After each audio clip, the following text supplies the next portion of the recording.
Good morning, everybody. Nice to see your bright, shining, smiley, awake faces this morning. Before I introduce Bob, I want to remind everybody to submit polling questions through the Q&A section of the IFM Programs app. We might not be able to get to all of the questions because I think Dr. Hedaya has prepared a very robust lecture for you today, so we'll try to get to as many as we can, but if we can't, he'll make himself available during the break for you to speak with. So I'm going to go ahead and introduce Bob right now. Robert Hedaya has been on the cutting edge of medicine, medical practice, psychiatry, and psychopharmacology since 1979. He has also been a functional medicine pioneer in the field of psychiatry during that time. He's the author of 3 books, Understanding Biological Psychiatry, The Antidepressant Survival Guide, and Depression, Advancing the Treatment Paradigm. Bob has been a clinical professor of psychiatry at Georgetown University Medical Center since 1983. During his time there, he's been awarded Teacher of the Year 3 times for his work, teaching courses on affective disorders, cognitive therapy, and psychoneuroimmunoendocrinology. I think I got that right. He's also the founder of the National Center for Whole Psychiatry and the Center for Whole Psychiatry and Brain Recovery. Dr. Hedaya serves as an editorial volunteer, and has been featured in the local and national media on many occasions. He's also a frequent and internationally recognized speaker, so we're very lucky to have him here. And he's published several articles in peer-reviewed journals. Please welcome to our stage Dr. Robert Hedaya.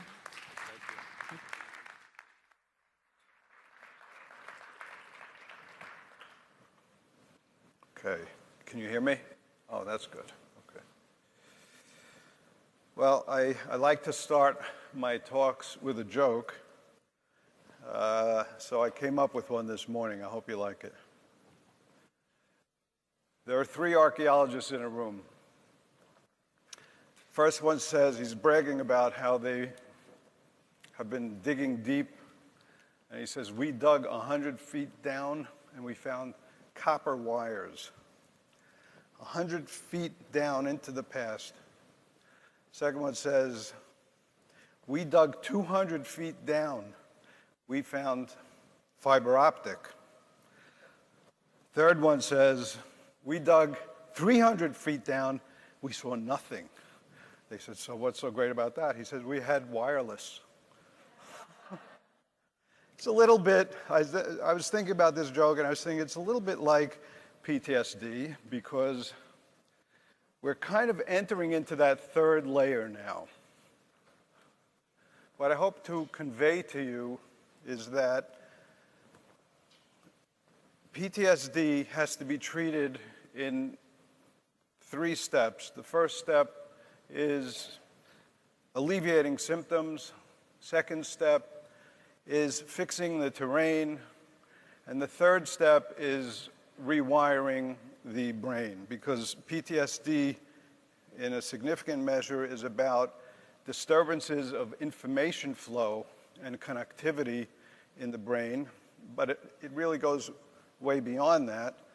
But that's part of what I hope to show you. It's almost like, you know, imagine somebody's in a war zone and a bomb drops and everything is fragmented and scattered.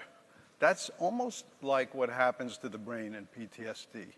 The bomb is dropped, and there's disconnection between lots of different centers in the brain, and there's a crater in the middle, in the self, and there's a crater in certain structures in the brain, which is part of what we have to heal. So I prepared for a 90-minute lecture with 30 minutes of questions and answers, and I understand now that I have 75 minutes, so there are slides on here that are worth going back to if you're interested in PTSD. All right, so I'm going to get started. Okay, so just for people, how many people are actively treating PTSD, so I know who I'm talking to? So about 1/3 of the audience. Okay, so just to go through some slides in the beginning to just kind of, we'll all get on the same page. What is PTSD? It's a repetitive and unrestrained assault on the mind, the body, the spirit, and it has long-lasting consequential damage for the person and their life and their loved ones and people in the workforce. It's really like that bomb I was talking about. This is a quote from a patient of mine who was a special ops guy. So this guy was in Afghanistan, and they were in a village, and they noticed that the enemy was bombing their village, but they wouldn't bomb when there were children in the village. So what they started to do is feed the kids candy, bring candy to the village, and the kids would be in the village all the time. And gradually he became connected to some of these kids, and he actually became attached to one child. And this is who he's telling me about, an 8-year-old who died in his arms. And it just comes back to him in full color, all his senses. It intrudes into his senses. It's that kind of trauma. He also had other types of trauma that are in the slides, which you could read about. But I asked him, do you think this has affected your life? And he talked a little bit. He says, I'm very careful. I go into a room. I'm always in the corner looking at the door. I go into a restaurant. I'm at the furthest seat from the door, facing the door. But I don't know. Maybe it's affected my life, but I keep going. This is one of the things with PTSD, is that people have it and they don't even know they have it. Or if they have it, they don't address it. There are a lot of reasons for that. One of them is it's minimized. They think they just got to get through. But another reason is they don't trust. They lose trust in the world or aspects of the world. So that's a significant thing. I think there are lots more people I know, certainly in my practice with PTSD, than I had recognized early on. This is a slide which you're not going to read. And you're not going to read it because it is so graphic that you yourself, just in reading it, can become traumatized. So people who are working with victims of trauma, rape, assault, etc., or with veterans, you yourself can become vicariously traumatized over and over and over hearing these stories. So you have to learn how to protect yourself as well.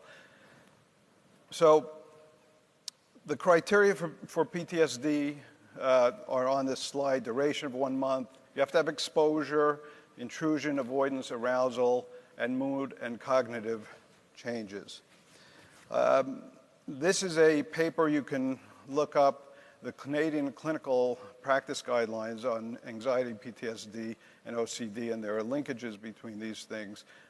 It's useful for you to read, so that's why I put that in here. Subtypes of PTSD. So we have the classic type, of course, but then we have different subtypes that are being considered. One of them is complex PTSD, and that is associated with personality disorders, relational trauma, early life trauma.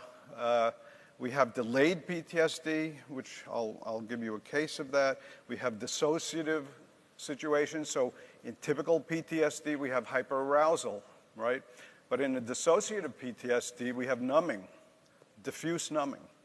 And it's not fully understood why that happens. I have some theories about it, which I'll tell you about. So the exposure is directly experienced or witnessed, but again, as I said, it could be vicarious traumatization. You can learn that it happened to a family member, etc. And the intrusion is really a powerful thing. So the intrusion is recurrent involuntary intrusions of the memory of the experience. And these can be triggered by cues in the environment that are, in a sense, unrelated. They can be intrusions into sleep, nightmares, that during a period of hyperarousal during sleep. Flashbacks, everybody knows about those.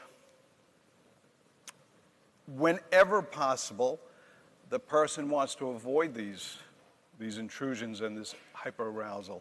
So they go into avoidance mode. And the avoidance can spread so dramatically that their life obviously can become very, very impaired. Cognition and mood are, in a certain sense, inevitable because you are, as a human being, you are there. You're How many people know about learned helplessness? Yeah, great. So this is a learned helplessness model, right? You're getting this electric shock. If you have PTSD, you're getting this electric shock to your system willy-nilly. It just comes randomly. You cannot control it. You don't know how to control it. You are like that rat or that dog in the learned helplessness model. You're going to end up having depression because you're helpless. You have no way of controlling it. So in part, the depression is a result of that, but also in part, the depression and the mood and cognitive problems are a result of the changes in the prefrontal cortex, which we will talk about, and the frontoparietal tracts, which we'll talk about. Arousal, activity, irritability, aggression, suicide attempts, aggression to other people, reckless behavior, startle response, all of this you know about. But one of the keys is the sleep disturbance on the bottom, which we also will talk about. So in preparing this talk,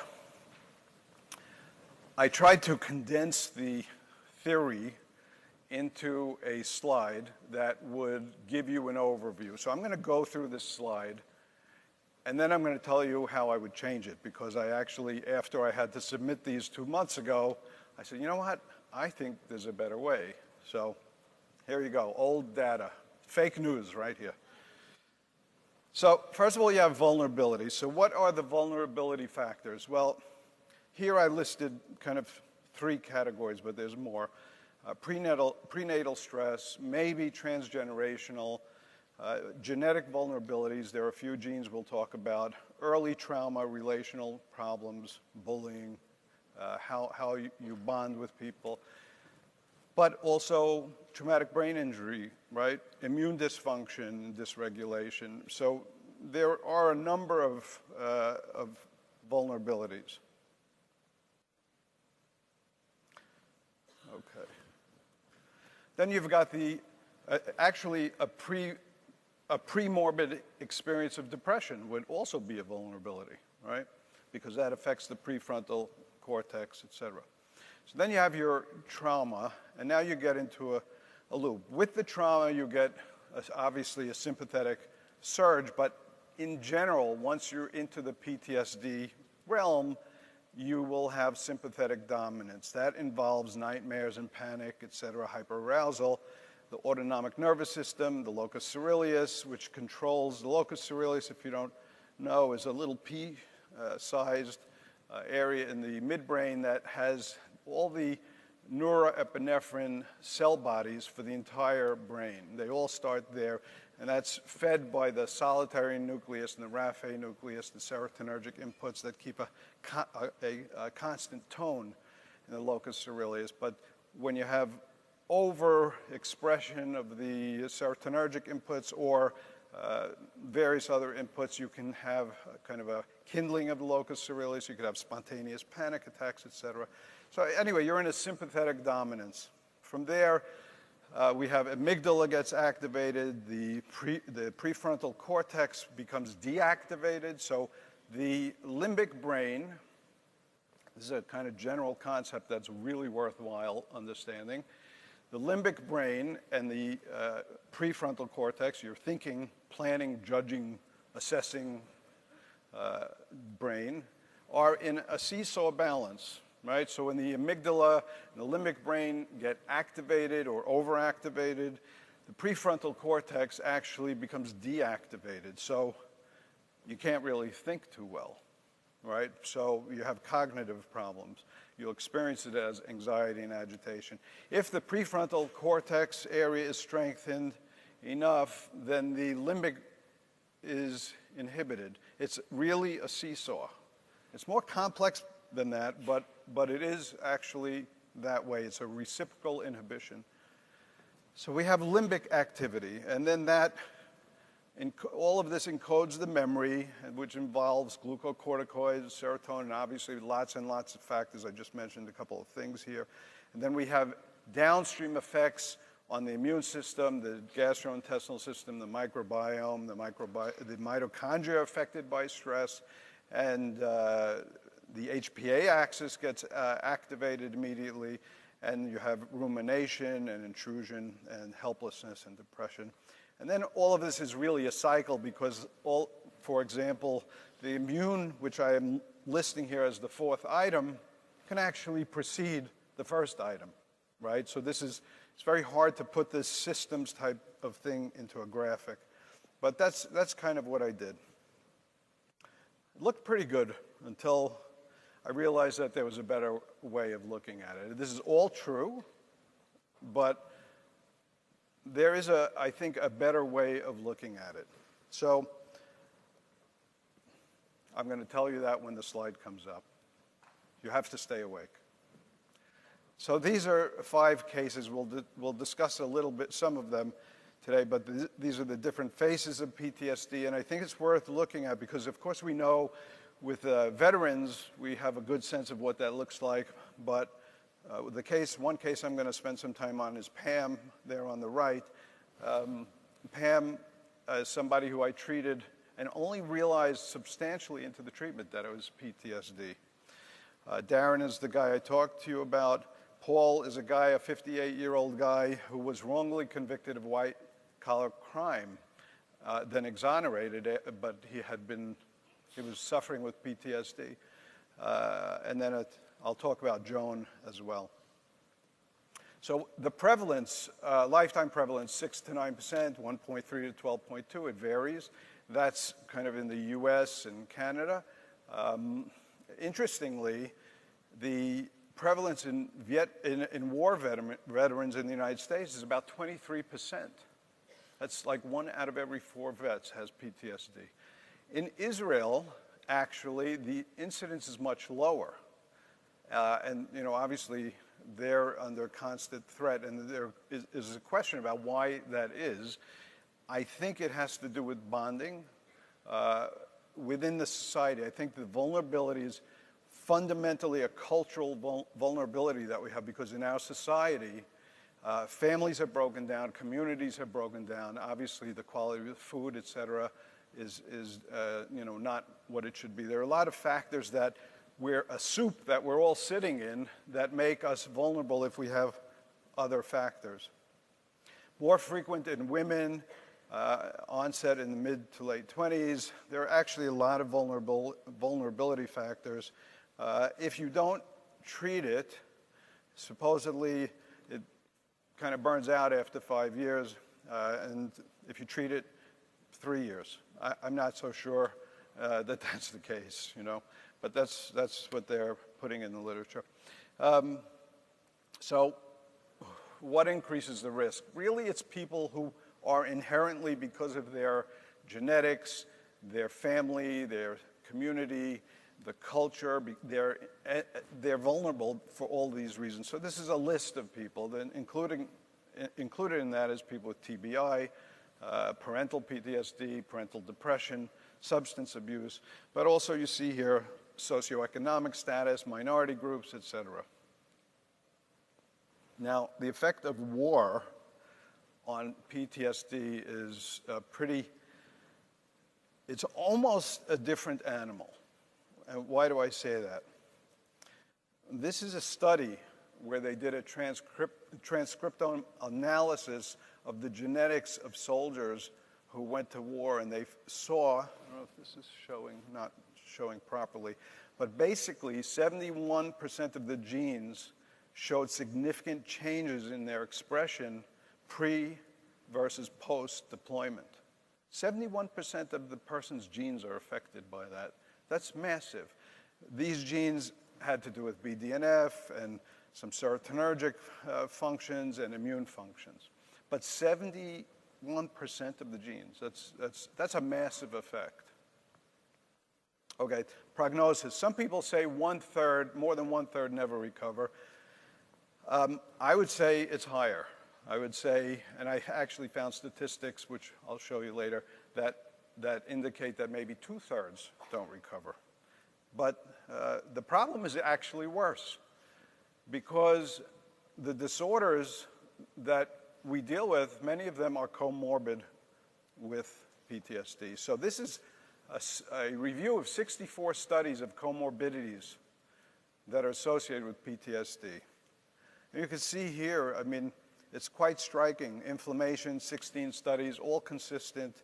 Earlier mortality, right? Diabetes, hypertension, ulcers, shortened telomere length, and oxidative stress. You know, that was a little bit on the fence, but there was 5 studies that showed that there were some issues going on there. So this is you know, a major problem. This is not a psychological disorder, right? This is a whole body disorder.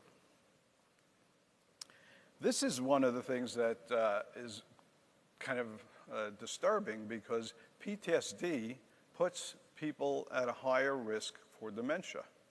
It actually makes a lot of sense when you look at the neurocircuitry. You see that the frontal temporal areas of the brain are involved, and it turns out, I'm going to speed forward a little bit, that PTSD is associated with increased risk of lots of dementias, but the one that is most relevant, or the biggest risk, is for frontotemporal dementia. Makes sense. When we talk about the tracks, you'll see why. So the bottom line, PTSD is not a psychological illness. It's a physiological illness masquerading as a psychological illness. And it's important to realize, because, and to convey to your patients, because, you know, a lot of times, particularly vets, but really many people will feel weak, like, what's wrong with me? Well, what's wrong with you is an atom bomb was dropped inside your life, and, you know, you're dealing with the consequences of that. So current treatments are definitely wanting, leave us with a lot of people who are not responding. We have some things we can do for prevention. 2 medications have been approved, sertraline and paroxetine, for symptoms of PTSD, and then there are a variety of psychotherapies. Prevention for children, if you aim it directly at the children who are high in anxiety pre-morbidly, actually reduces the risk after a traumatic event of developing PTSD.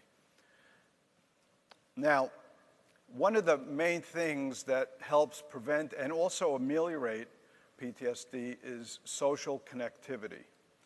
And as one of my patients said, you know, bonding is the best therapy for depression. Patients who are isolated, and in the United States, certainly, we are more and more isolated, but patients who are isolated, when they have this PTSD, they will ruminate about what I should have done, what I could have done, this should have happened, if I did this, this would have happened, etc. They're playing this out in their mind. But if you're socially connected, it's been shown that instead of ruminating and trying to process this data inside your own head, you start processing with the people around you who you trust, who care about you. You're actually, in a certain sense, borrowing their prefrontal cortex. It's a little bit like a parent with a child. I was sitting in a parking lot, a strip mall, probably 15 years ago. I'll never forget it. I saw a mother walking with a child. She's holding the child in her arms, and the child is screaming. He's about maybe 18 months, 2 years old, screaming. And she's like, you can see she's containing herself. She's not talking to the child, holding the child, carries the child to the van, opens the door, puts the child in the car seat, buckles him in, the kid's flailing, and she's not saying a word. But you know she's dying. She's dying. And the kid is getting worse and worse. Closes the door, drives off. 3 minutes later, another mother walks by with a child, maybe a 3-year-old, and the child is, you know, acting up, and I'm hungry, raising his voice. She bends down, she says, it's okay, oh, I know you're hungry, honey. Let's get something to eat, and then we'll go home, we can have dinner. And you could see the child start to settle down. What's happening there?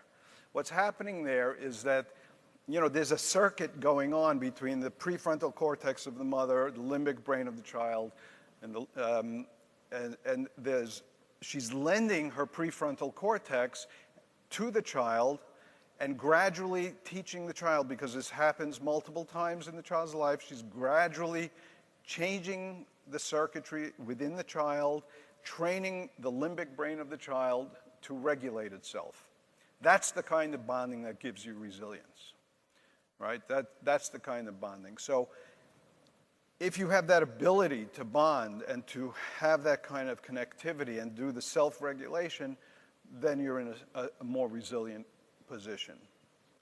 But it's clear that people who have PTSD, who ruminate, who are not socially connected, actually do much worse, and it's actually a predictor of PTSD.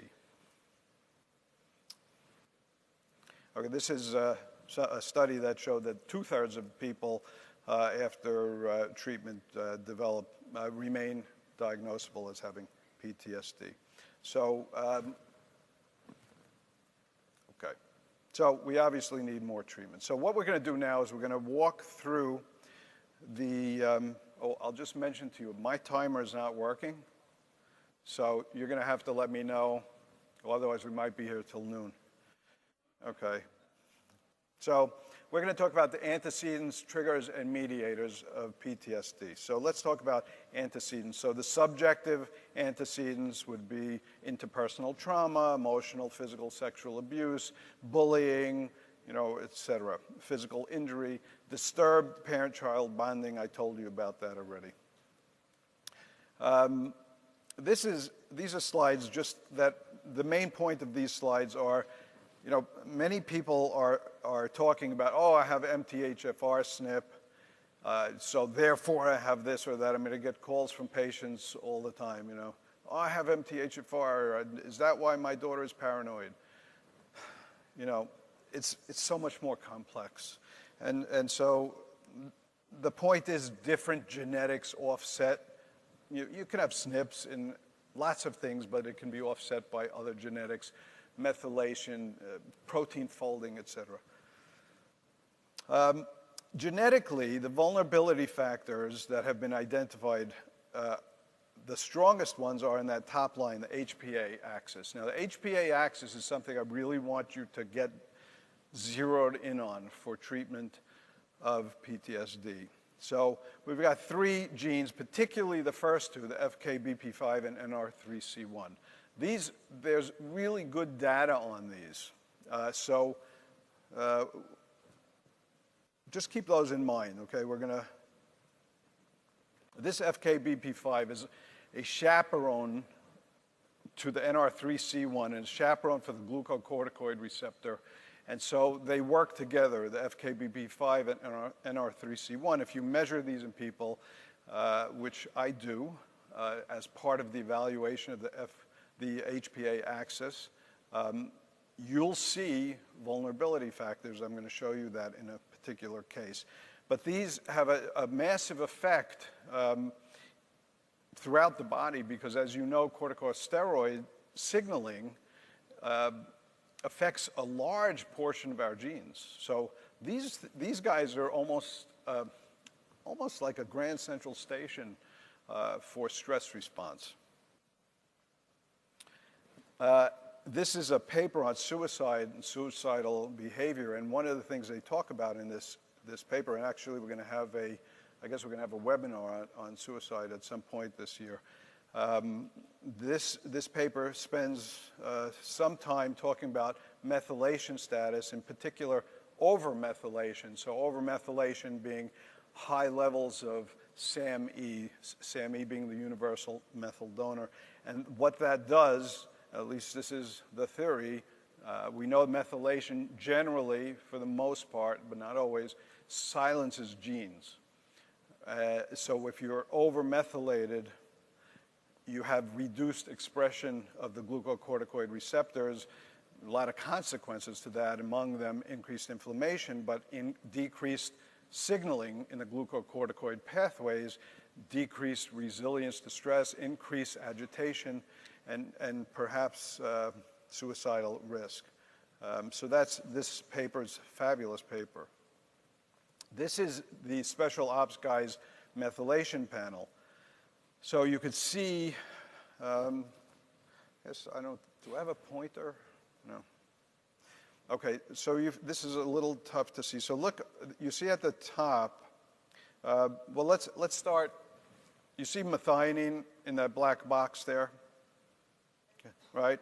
So methionine, as you probably know, goes into SAM. SAM is the universal methyl donor, and that SAM is converted into S-adenosyl homocysteine, and that is converted into homocysteine, and then it's recycled with B12 and folic acid back, and that's the methylation cycle, the simple in simple terms, right?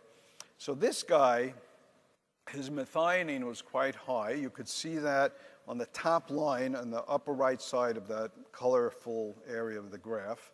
You can see he's high there.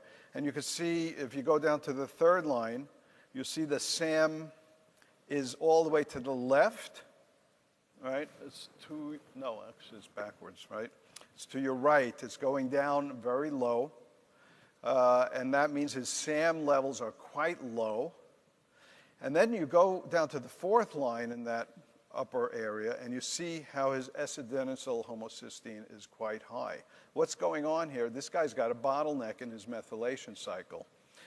Methylation is obviously important for many, many things. One of the things is making neurotransmitters. The other thing is breaking down neurotransmitters. Obviously affects production of proteins. If you're silencing genes, then you have less expression of the genes. If the genes are overexpressed, you have overexpression of proteins. So this guy, his S-adenosyl homocysteine was quite high, and he clearly, based on his nutrient values, needed a bunch of B vitamins, and I couldn't give them to him.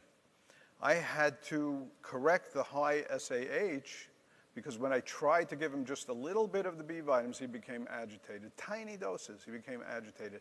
So this took about 18 months to normalize, and it I think had to do with his gastrointestinal tract, because I looked at his genetics, and there's the SAHH or ACHY gene, it's the same gene.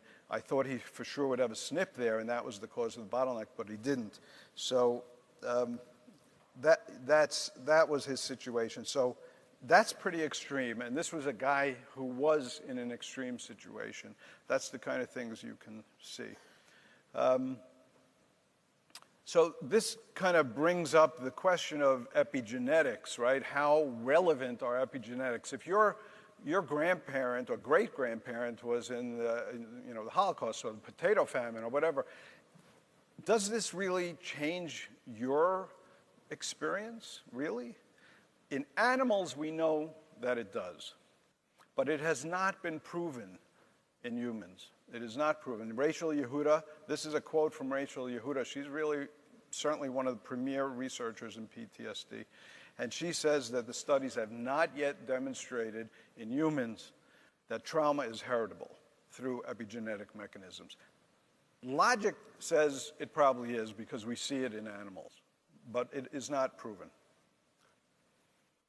So these are the antecedents. It's kind of a quick tour through the antecedents. Mediators, we're going to talk about. This is a list of mediators. We're going to start going through the matrix. We're going to start in the center, the mental, emotional, spiritual. We're going to talk a little bit about these four things. So the person is ruminating. They are in a counterfactual frame of mind. The facts say this. You were exposed to this trauma 10 years ago. You are living in quite a safe environment. You are thinking what I should have done, what I could have done. If I did this, it would have been this way. That's where your mind is immersed in that. But that is not factual at all. Why is that happening? I think that's happening really because at that point, the pathways that I'm going to talk about are already disturbed, and the brain energy is, the information, the connectivity is flowing down the wrong pathways. Cognitively, so social coherence, what does that mean? That's the predictability of your world. The world is inherently not predictable, but we live best when we live under the illusion that it is predictable. I have a theory that if we accept that it's not predictable and we truly accept that, we actually become free. But for the most part, we try to live with the idea that it's predictable. And that sense of predictability is violated by the trauma. This is a quote from a young woman who came from Mexico when she was 16 without her family, and she was raped a couple of times, wouldn't really talk much about it. Family came to the United States a few years later. She was assaulted again, and she had 2 serious suicide attempts. She jumped from a 3rd floor window and survived. And this is what she said: "I'm going to die. I know what the end of the story is, so why not do it now?" Relationships, we've talked about. Social isolation is a big vulnerability factor. And so what do you want to do? You want to help your clients integrate, right? That's part of rewiring the brain. This is another study showing that social connectivity and ties, in-group ties, actually reduce the inflammatory response. Sleep, I'm going to go through quickly, but sleep is a core symptom, right? Disturbed sleep is a core symptom. Most people with PTSD don't tell their practitioners that they are suffering and what they're suffering with. You need to spend time getting a very thorough sleep history, really with every patient. What happens in your sleep? You get this reverberating circuit where you have the locus coeruleus, the amygdala, the solitary nucleus, the raphe nucleus. The dream content becomes focused around the event, becomes really agitating, activating. The sleep gets disturbed. The person wakes up in maybe a panic or something like that. How do you deal with it? First thing, no benzos. Benzodiazepines are contraindicated. It may increase risk for addiction. There are a number of medications. There are certainly herbal things. There's cognitive behavioral therapy for sleep, which is effective and shown to be helpful. Glycine, theanine, ashwagandha. There's a list here. Craniosacral therapy can be very helpful. And cannabinoids can be very helpful. The lecture yesterday, I forget who gave it, but it was a fabulous lecture on the endocannabinoids. And so all of these things, including a small, well-balanced snack before bed, all of these things can be helpful.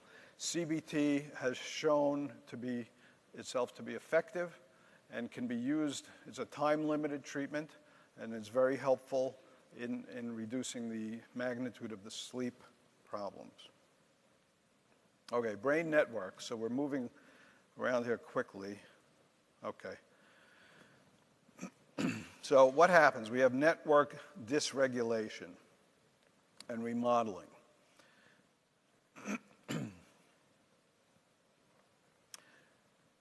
The brain circuits that we're concerned with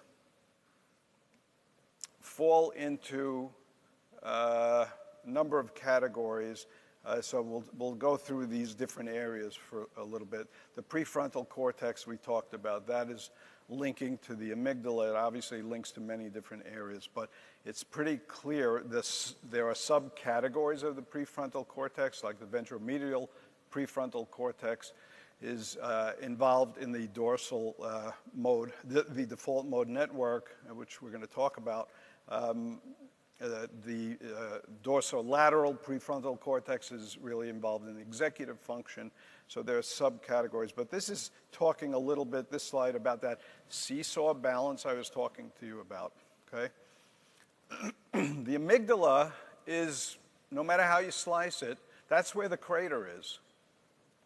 You could also say it's in the HPA axis, but the amygdala has been shown over and over and over again, almost every study, to be hypertrophied. There's increased dendritic branching in the amygdala, meaning this structure in the brain that tells you, it's scanning the environment. It's saying, well, is this safe or is this dangerous? How dangerous is it? It evokes fear. It evokes rage, sexual responses.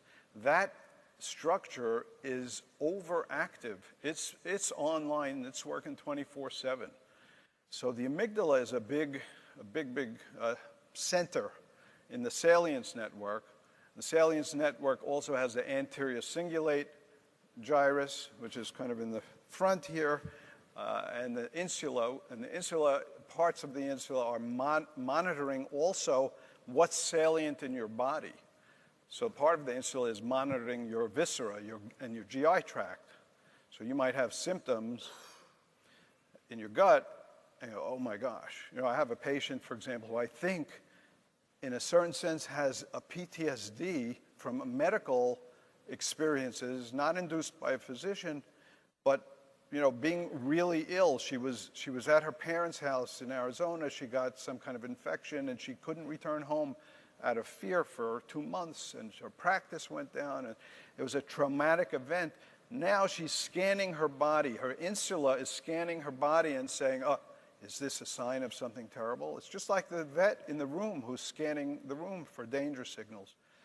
So that insula, anterior cingulate gyrus, and the amygdala are your salience network. They tell you what's relevant. That salience network is overactive in PTSD, although I think in the dissociative type it may be underactive, but that's just my theory. I don't know. But it's scanning, right? So the salience network is overactive, but the central executive network, which is the dorsolateral prefrontal cortex and the middle frontal gyrus, that network is underactive. So that's your executive function. That's your ability to think, to plan, to analyze, et cetera. So think about it. You have PTSD, you can't really think. You can't make judgments. You can't plan. You can't assess. Because your animal brain, your limbic brain, your salience network is saying, there's danger everywhere. How do you function? Very, very difficult, right? Then you have the default mode network. And the default mode network, simple terms, you could think of it as it's introspective. It's the part of the brain that's saying, what's going on inside? When I'm doing nothing, what's going on inside? And that's the default mode network involves the posterior cingulate gyrus, so it's not the frontal part, but the posterior cingulate gyrus. And then it involves the ventromedial prefrontal cortex, so it's down here, and the medial temporal lobe, which includes the hippocampus. These are the three networks that are operating and seem relevant in PTSD. Okay, so you normally, in the best of circumstances, your executive network is in charge. The executive is in charge. Okay, the salient network is operating and just kind of checking things out. Default mode network is operating to a reasonable degree. Right, so you're monitoring what's going on within yourself. But once the atom bomb of trauma drops in, this kind of changes. Not only does the information flow change, the paths, the way the cars are going on the highway, they reverse direction. All of a sudden, the salience network is in charge. The prefrontal cortex, the executive network, has taken a back seat. And in many cases, the default mode network is also taking a back seat to the salience network because it's scanning for danger. This was a horrible experience. I have to scan for danger. It's adaptive, right? The downstream effects of this obviously are not. It's quite destructive. And so that's kind of, I think, a better model. And I also think it opens a door to understanding why we have some types of PTSD that are, we'll call them dissociative, right? Because this, I don't know, I think that the salience network is actually becomes muted over time, the numbing and the mutedness of it. But it's just a theory. Main take-home, in a certain sense, is you got to get that executive network, put it in charge. You got to rewire the brain. So as I said at the top of the talk, you know, you want to You want to treat symptoms, you want to clean up the terrain, and you want to rewire the brain, right? So the rewiring we do through cognitive behavioral therapy or exposure, and maybe some other treatments we'll talk about. So that's kind of how I see the situation. I'm going to move through these here. So this is a chart basically showing you the different symptoms, and in the cortical areas what structures are involved, and in the subcortical areas what structures. And you see obviously in red that the amygdala is, you know, big player in all symptoms. Okay, so this, I'm going to speed through this.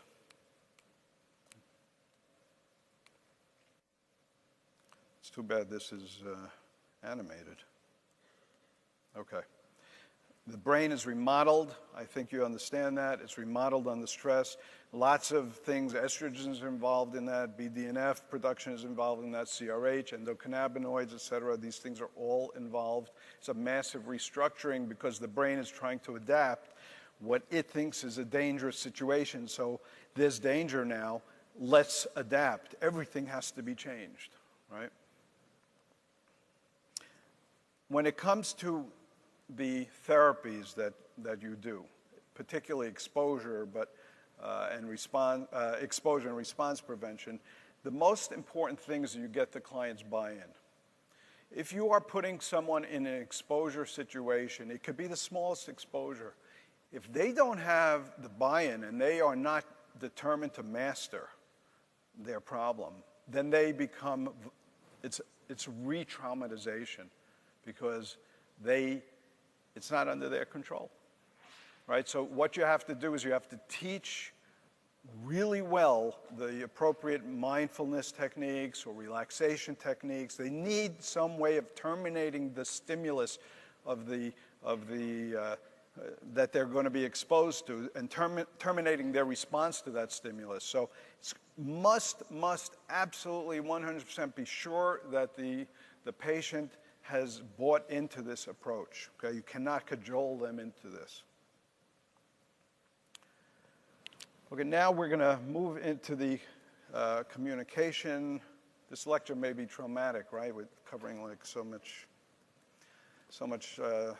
turf here.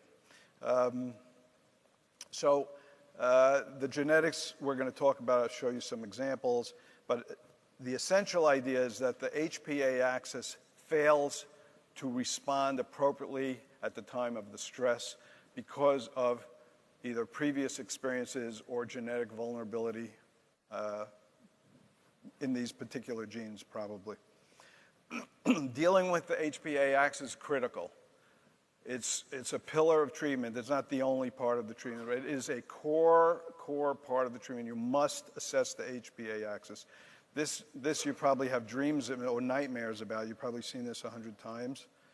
The idea is, again, that balance, seesaw balance between the prefrontal cortex and the limbic brain. So there's a perceived threat. It's not necessarily actual threat. It can be, but it's perceived, and then you have activation of the hypothalamus, and then you have the CRH, CRF, and then the adrenal output, et cetera, right? So in PTSD, patients have high levels of CRH, and as we learned yesterday, CRH is produced in the hypothalamus, but it's also in the pituitary, but it's also produced in lots of parts of the brain. So it's not limited to that area. So let me tell you about one of the patients. So this is a guy, he's about 37 years old or so. He's an internet genius. Guy has made millions of dollars. And he got into a lawsuit. Well, Amazon went after him. And they tried to destroy his career. And he was having nightmares. He was hospitalized 3 times, multiple addictions, and his memory was impaired, and he was intermittently suicidal and on Depakote, which was helpful to him. The history was that he had a father who was narcissistic and rageful, very successful, comes from a long line of successful, bright people, but the father was very narcissistic. And that kind of set him up for abuse by a high school music teacher. And then in the year preceding his PTSD, all at the same time as he was dealing with Amazon and thought basically his professional life was over, he was living with a partner who had a borderline personality disorder. And so she kept threatening abandonment and accusing him and blaming him. And he was trying to appease and satisfy the rageful father. He tried to say, oh, yes, you're right. I'm sorry. I made a mistake. You're right about this. You're right. He was walking on eggshells, and she was constantly threatening him. So had all these stresses coming into him. When I saw him, his ACTH, adrenocorticotropic hormone, was 278. Now, the range for that, depending on the lab, basically is 5 to 60. Most people are 15 or 20. He's 278. And he looks Cushingoid. He looks like he's got too much steroid in his body. He's puffy, and he's got a buffalo hump, and he used to be a thin guy. And so I sent him to, and he also had a metabolic syndrome. So I sent him to the endocrinologist, who said he had pseudo-Cushing's. So I think what had to be happening is that by the time I saw him, he had been under levels of high levels of cortisol, and that's why he had looked that way. But what did I see on his adrenals? I saw basically, relatively, it's a little bit, the pattern's a little bit off, but you see the morning cortisol is actually low, and then he's high normal in the afternoon. But his ACTH was off the charts. Now, ACTH is released in a pulsatile manner, so I repeated his ACTH, and it came back, and it was about 40. It was still relatively high compared to what I see with most people. It wasn't, in the 200s. But obviously, there's some kind of a problem there. How come he's not getting a feedback mechanism to turn that off, So obviously, the HPA axis is playing a role here. So this is a meta-analysis of the relevance of salivary cortisol in PTSD, and basically the conclusion is that lower salivary cortisol is a marker that if you do the salivary cortisol at the time of the trauma or shortly after the trauma, you can predict who's going to get PTSD. That's how important it is, because it's your stress response.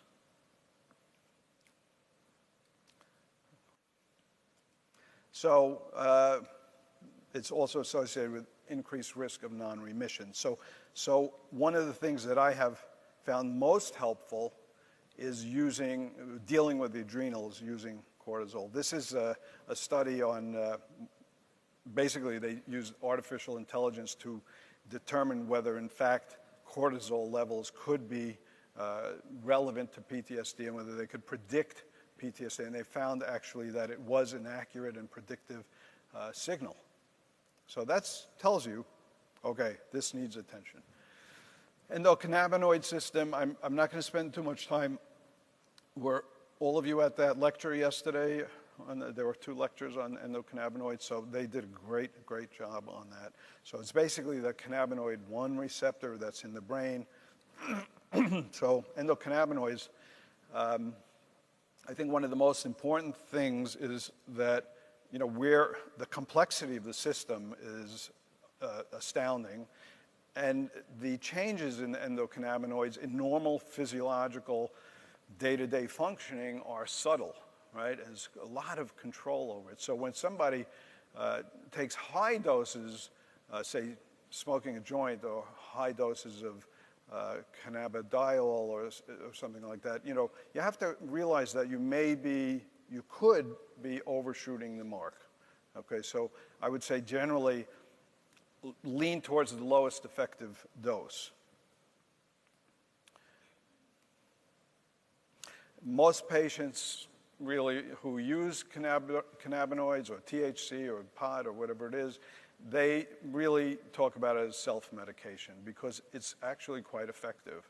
This is a study of nabilone which showed 34 out of 47 patients with PTSD had either total or significant reduction in their nightmares with the cannabinoids. And so that's pretty significant. And you know, marijuana maybe has a negative rap, but this is you can't really ignore this data. It's very important. So here's a case. This is a woman who came to me when she was 25, and she had postpartum emergence of PTSD. She started to remember the physical and possible sexual abuse and also the abandonment and relational abuse that she had when she was a child. And it came out after she gave birth, and her husband was very non-supportive, and she felt all alone, very isolated, and she was being flooded by these memories. She eventually had to avoid all contact with her family. There's the avoidance part, and she was having intrusion. Any sense of abandonment, you know, would create a tremendous level of anxiety, and she would actually go into what she called a black hole. And it was quite astounding because the tunnel vision, she was convinced, it was almost delusional, a temporary delusion, until, you know, we could work with it and break through it. Panic attacks, self-medicating, cutting herself to alleviate these states. So this was a borderline personality disorder, right? She came to me ostensibly for functional medicine, but she didn't want any part of it. She didn't want any part of functional medicine. She didn't want any part of cognitive behavioral therapy. What she wanted is a healthy bonding experience, right? So that's what we did, basically. Supportive psychotherapy, that was about what I could do. I was able to get her on Trileptal, I think it was Trileptal, yeah. And that helped to calm her rage episodes. So that was targeting the amygdala, in my mind. Treated her hypothyroidism, that was reasonable. She was unable to eat in a consistent manner. Obviously important because not eating properly is a stress on the brain and the body and the HPA axis. But what ultimately was most impressive was her using low-dose marijuana, which I fought for probably a year. And then it was so obvious that she was so much more stable, and we could have so much more reasonable conversations, and she could conduct herself in a reasonable way.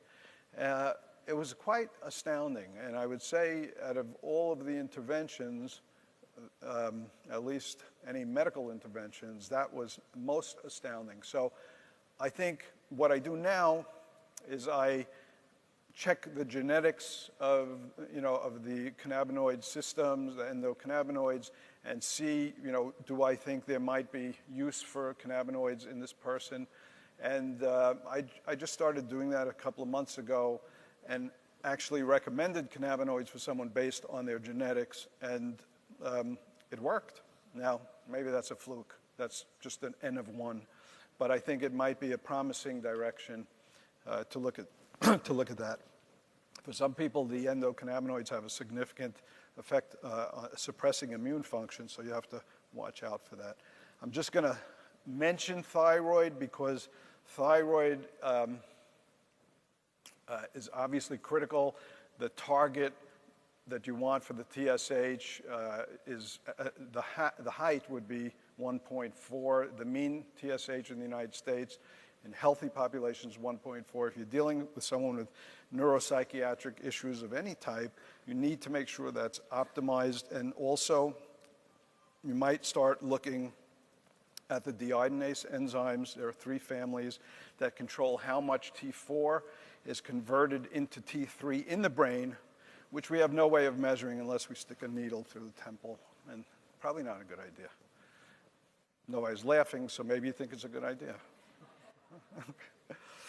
So thyroid's really important. I just think that's critical to optimize thyroid function. So, okay, oxytocin seems in a small number of studies to be particularly helpful in people who have low-grade or mild PTSD. You can get it at compounding pharmacies. It's just one part of the treatment. This is not going to cure PTSD, but it can help people connect to others. But it's only seems to be helpful in the milder forms.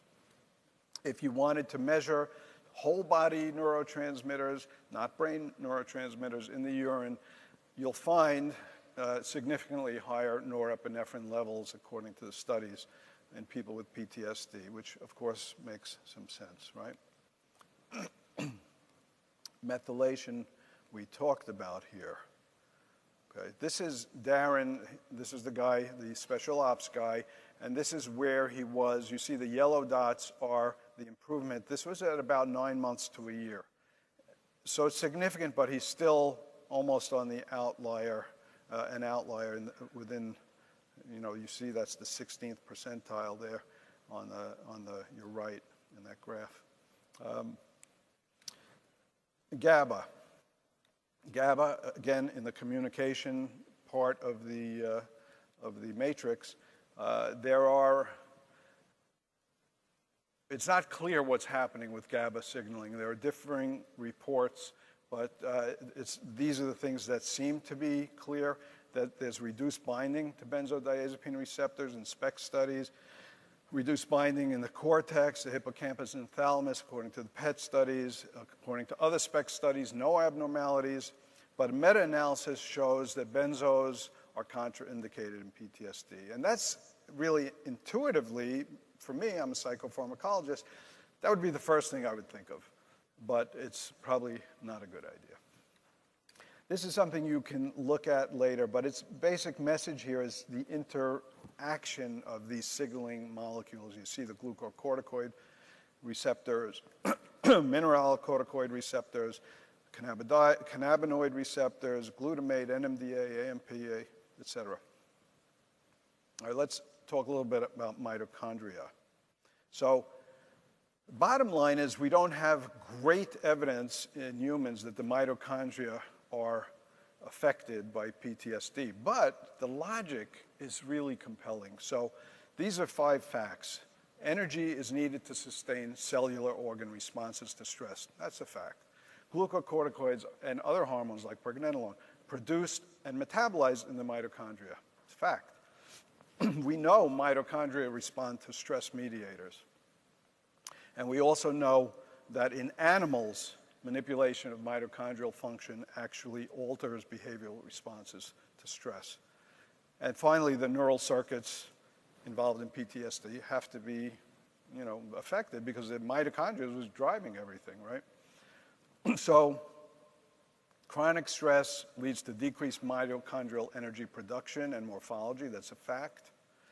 This is an interesting one. Mitochondrial complex 4, cyclooxygenase, is most affected by chronic stress. And I find that interesting because I'm going to show you later a study, it's only an N of 1, of using laser treatment of PTSD. And the laser actually activates cyclooxygenase. And the result is almost immediately increased production of ATP and very rapid changes in signaling. And so there are lots of technologies on the horizon for rewiring the brain. And there was a lecture yesterday by David Hagedorn on QEEG and transcranial electrical stimulation. My thinking is, but again, not proven, my thinking is that there's something unique about the laser because it's actually providing direct activation and ATP in the neurons, right, and in the cells in the brain. So that's a clear physiological change. What happens when you pass electrical, even low voltage electrical current through the brain? You're priming, you're getting the neurons ready, or maybe with theta burst TMS, you're putting them on pause. But this seems to kind of get to the core because in my mind, energy and ATP is like where it's at. Because if you have energy, the body can do great things. But when it doesn't have energy, it just kind of struggles. So I'm partial to that. So these are animal studies, 23 animal studies that showed, 19 of them showed significant adverse effects of psychological stress on mitochondria. So it's very, very clear that it has an effect. Translation to Human studies, there are only 6 observational human studies, and they seem to think that it can lead to changes in mitochondria. Okay, so what's the future? So again, I talked about treat the symptoms, work on the terrain, fix the terrain, and then rewire the brain. So when we rewire the brain, we want to change the patterns of information flow and activity, and we want to rehabilitate the nodes in these 3 networks. And we want to, most of all, want to get that executive network online. Most of all, that's what we want to do. And there are different ways of doing that. So I think on that rewire of the brain, we have cognitive behavioral therapy, we have maybe family therapy, maybe we have exposure, maybe we have mindfulness, maybe we have EMDR. You know, we have these therapies that can help in the rewiring, but there are also now these things listed on this slide, like QEEG-guided neurofeedback, theta burst RTMS, QEEG-guided laser, transcranial direct stimulation. These are new. We don't know what works and how well it works. Maybe it won't work, you know, but they're promising. And so, you know, I think we're waiting for good studies, and hopefully we get funding to be able to do these studies. This is the article. You can actually Google Harold Kraft, PTSD, and this is his study where he used an 8-10 nanometer laser, and he radiated the brain. The patient shaved their head. It was a woman, and he radiated in those red areas over, I think it was 10 or so treatments, relatively high levels of energy, and it was a remarkable recovery. It's one case, but it did work. Now, is this placebo? You know, people do say in the literature that light therapies have high placebo rate, but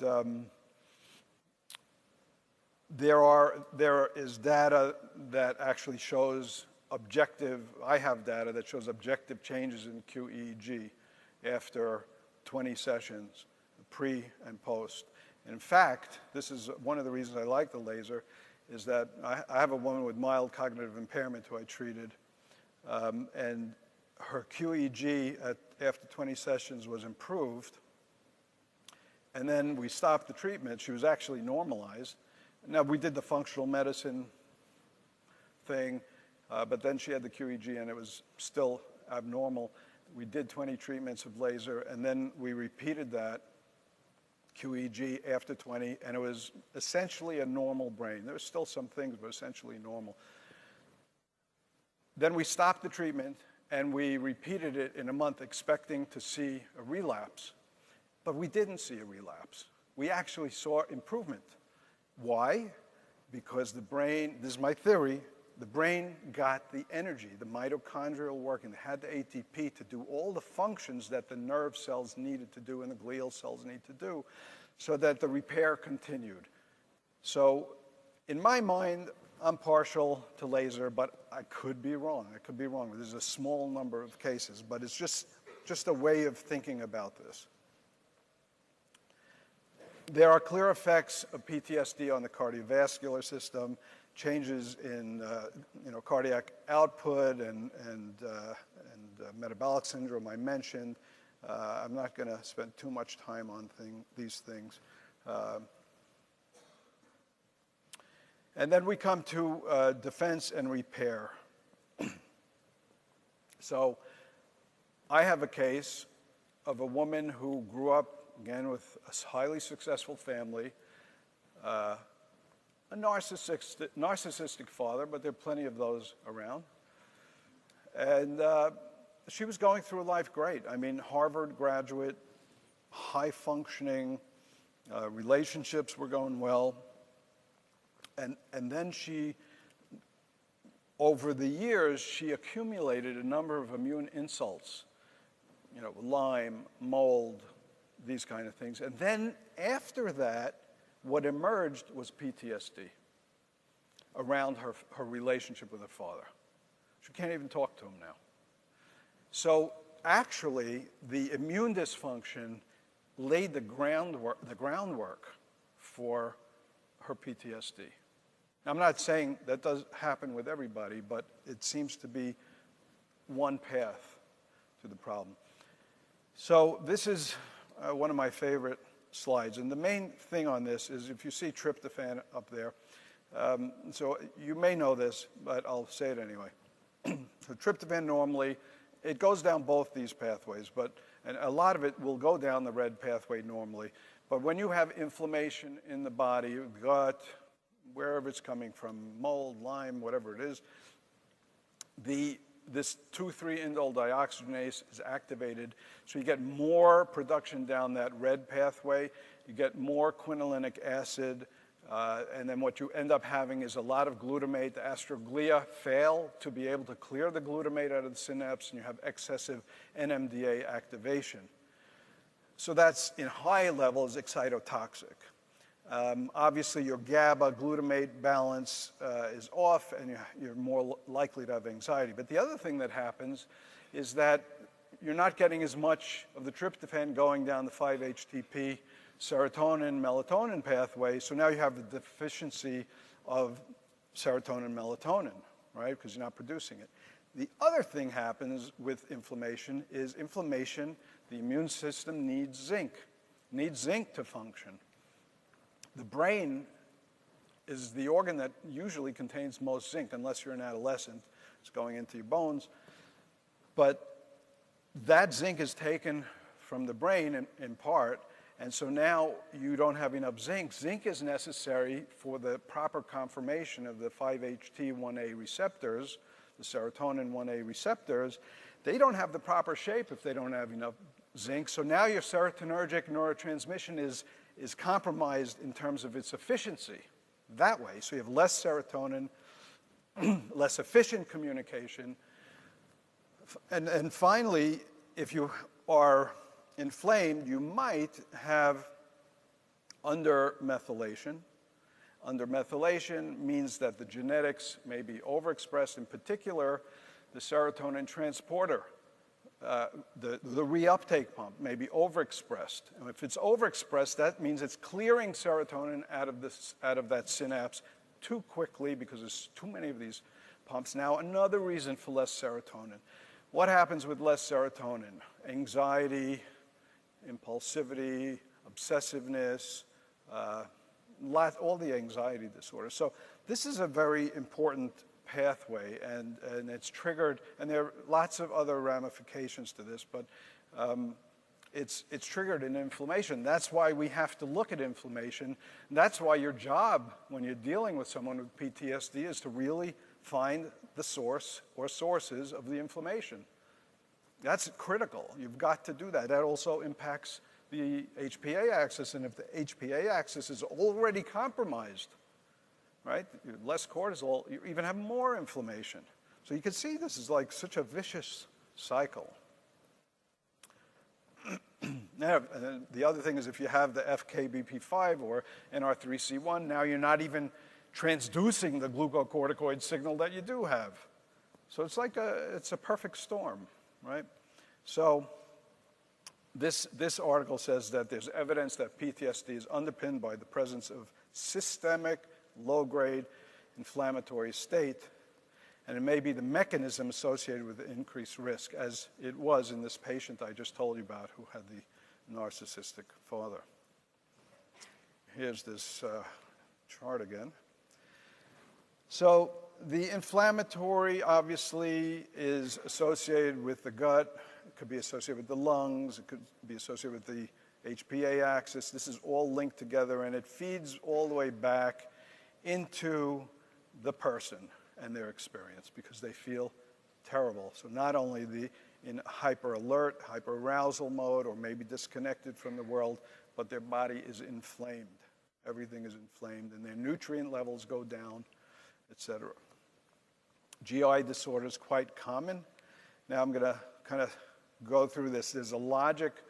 I'll go through this quickly. There's a logic to whether the microbiome is playing a role in PTSD. Is it causal? Is it a casualty of the war?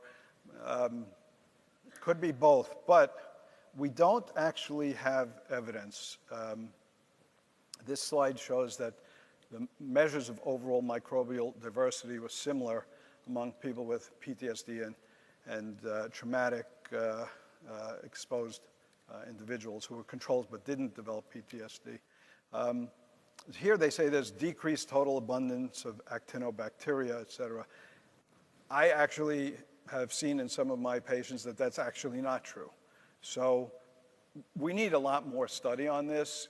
It has to be playing a role because we know the microbiome is affected by stress. That's a fact, right?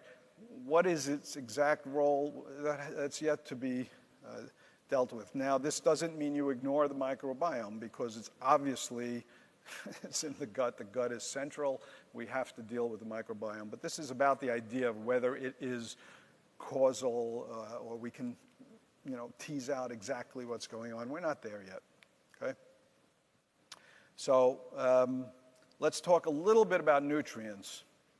So optimizing nutrients, and that really means macronutrients, right? The macronutrient balance and the micronutrient balance is critical because if you don't have the ingredients to make molecules, to make neurotransmitters, it's immune function, everything suffers, right?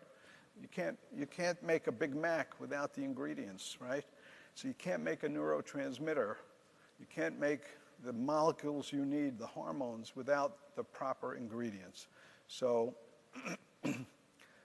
that's what this slide is saying.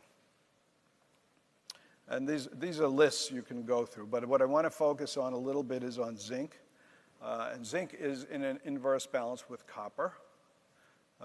Zinc, as I mentioned, influences serotonergic neurotransmission, especially the 5-HT1A receptor. It's most present in the hippocampus, the frontal cortex, and the amygdala, and the olfactory bulb. So hippocampus, frontal, and amygdala, those are areas we're obviously concerned with in PTSD and depression, right? Zinc also modulates the balance between GABA and glutamate, so it's important there. And low zinc is actually a predictor of treatment-resistant depression. And actually, you can improve response to medications for depression by using zinc. So it's pretty important. The other thing I'll say is well, I'm not going to say it. We're running out of time. You're wondering what I'm going to say, right? Zinc seems to be geographically relevant. In other words, if you live in Pennsylvania, people come to me from Pennsylvania, they don't have zinc deficiency. I think where their crops are growing, I don't know. But in Maryland, tons of zinc deficiency. There are certain populations that are vulnerable to it. The pregnant women or postpartum or adolescents or people who have a lot of inflammation will tend to have low zinc. People on birth control pills. This is just a cautionary thing.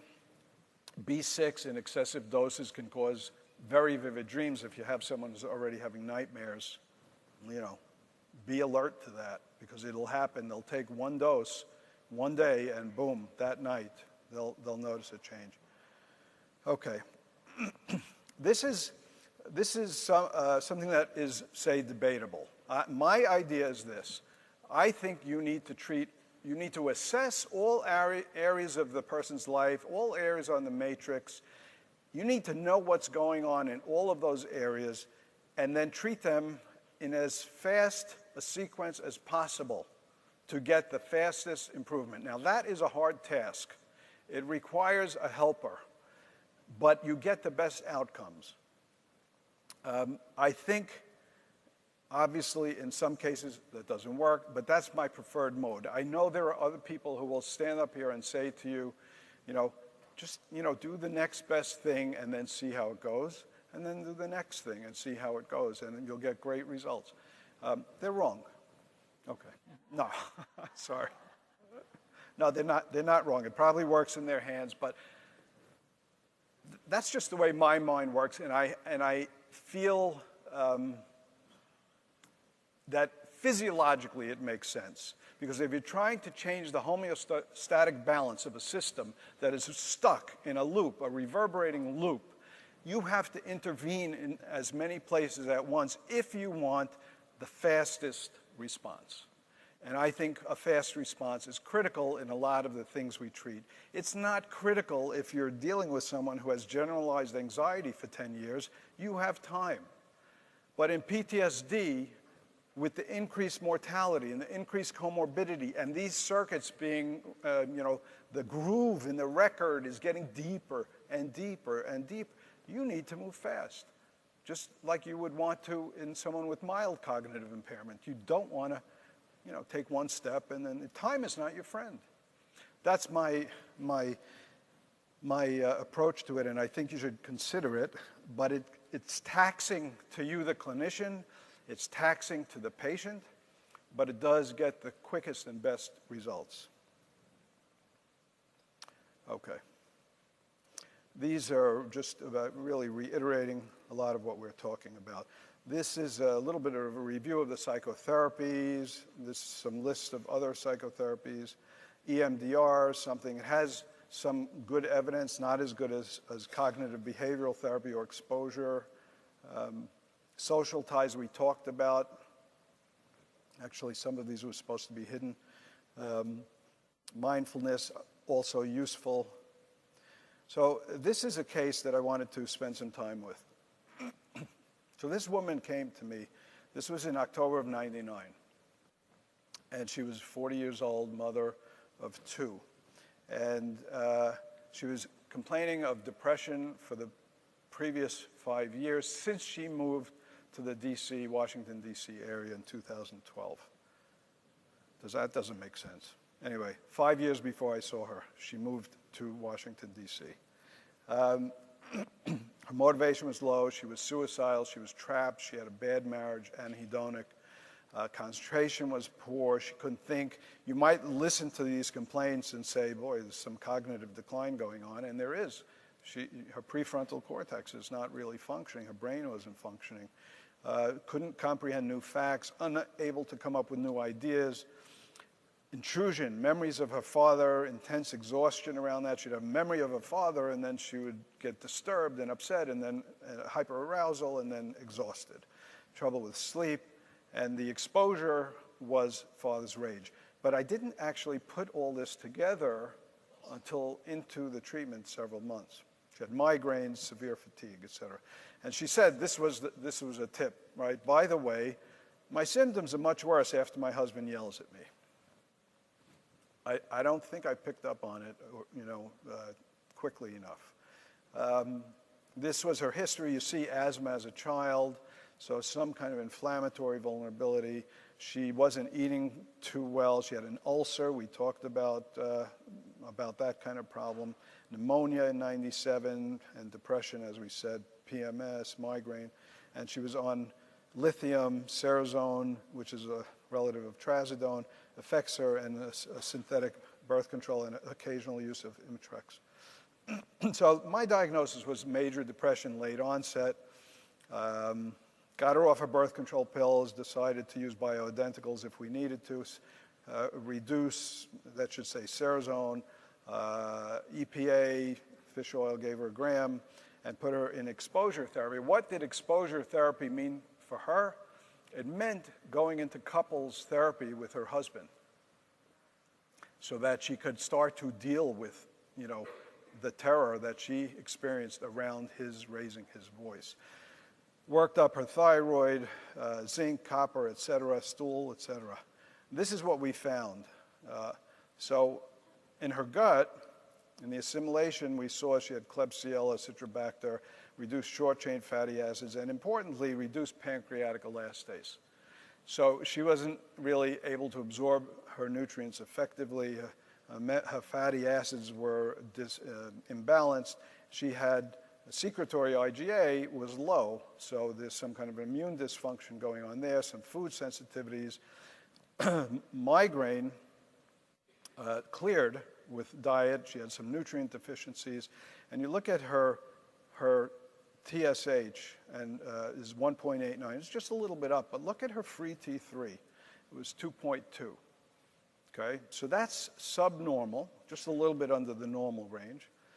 right? And her ACTH was 4, okay? So her pituitary is not really telling her adrenals what to do, right? Or they're not, that's for sure, right? Histamine was high. That's maybe somewhat of a marker for methylation status, so that would be an undermethylation. And interestingly, she's ApoE3/4, right? So there's a little bit of a vulnerability there to Alzheimer's. This is her third visit. In December, she lost 5 pounds. Blood sugar is more stable. She's off the estrogen. She's eating much, much better now. Migraine's completely gone, but she still has severe fatigue. Her salivary cortisol is 20. The range is 23 to 45. And the pituitary is not really responding. So I did an MRI, and looking probably for a pituitary microadenoma, because maybe she wasn't, producing enough ACTH to get things going. But the MRI was normal.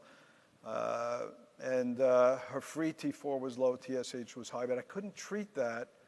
Can't treat the low thyroid till you treat the adrenals, because otherwise it'll be tremendous anxiety and more adrenal exhaustion. And then she had the nutrient deficiencies.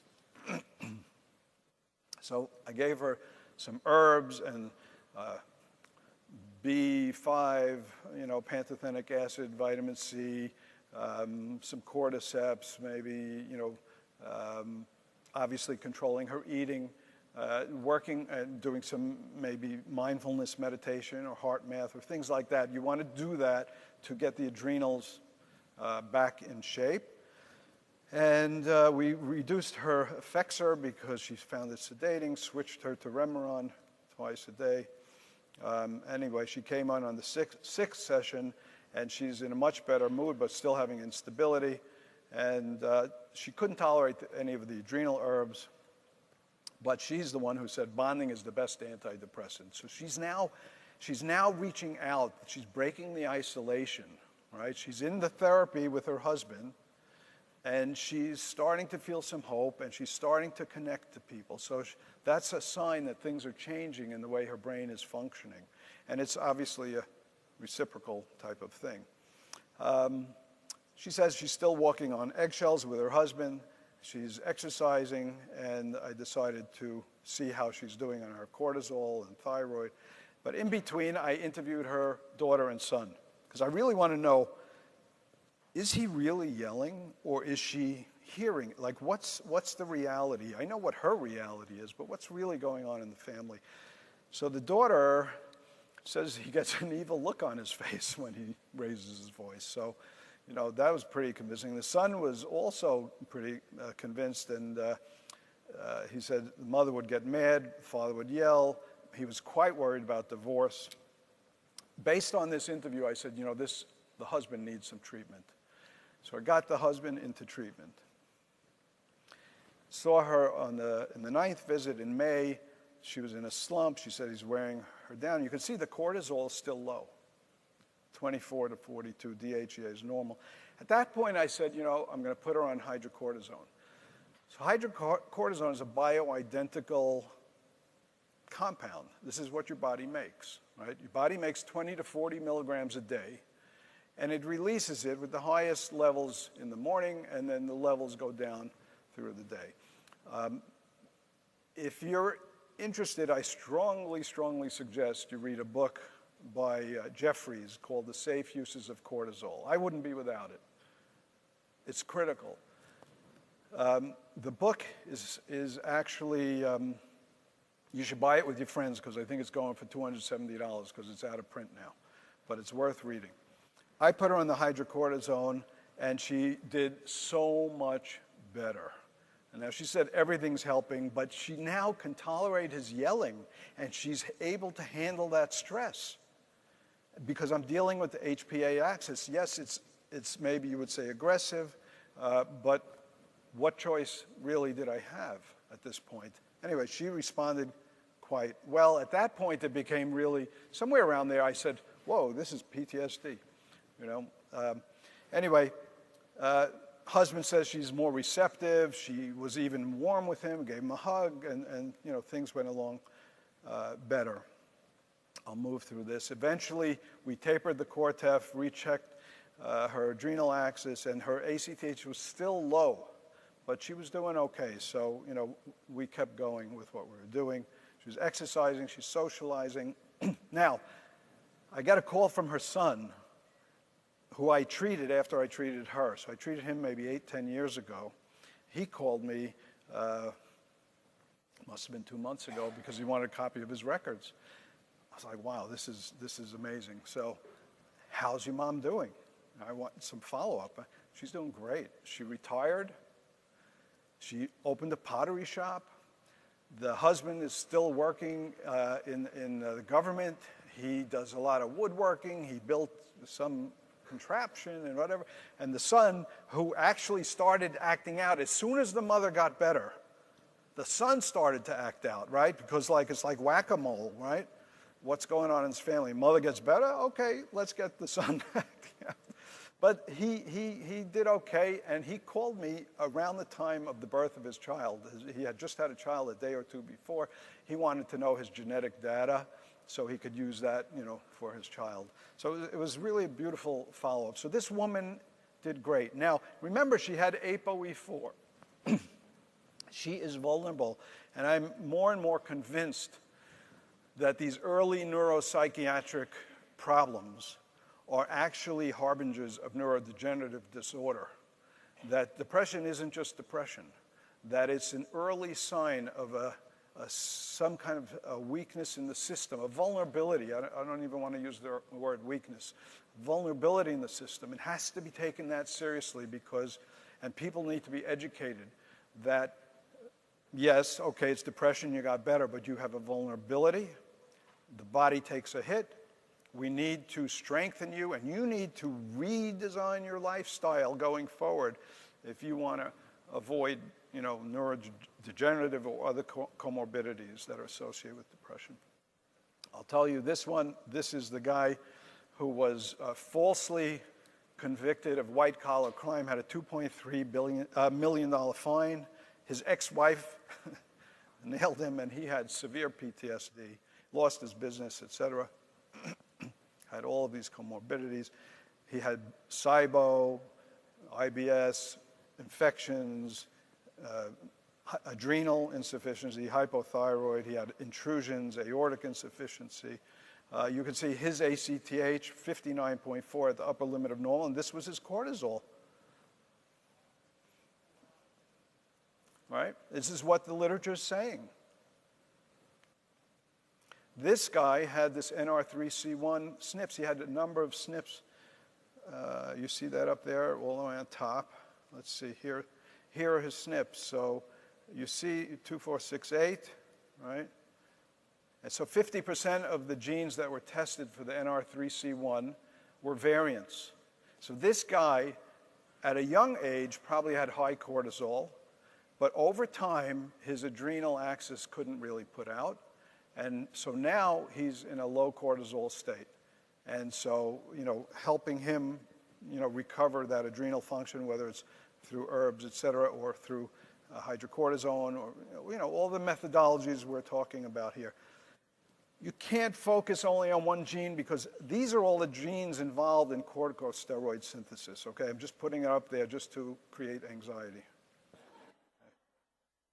Okay. This guy also had Borrelia, Ehrlichia. There's a lot of stuff.